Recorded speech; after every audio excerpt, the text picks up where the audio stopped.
愛錶人士咁對於腕錶精密嘅機芯同埋運作咧，都會產生強烈嘅好奇心。咁而呢一份嘅好奇心咧，亦都造就咗錶壇一組極高難度嘅工藝機芯鏤雕。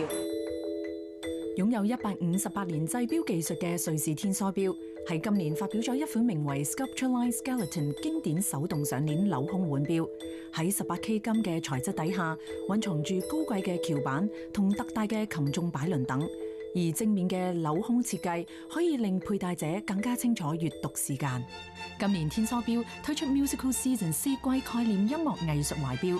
4款懷錶嘅錶盤以唔同顏色嘅貝殼雕刻，代表歐洲四季嘅自然景色，配合意大利音樂家韋亞蒂嘅小提琴協奏曲，令整套懷錶更具收藏價值。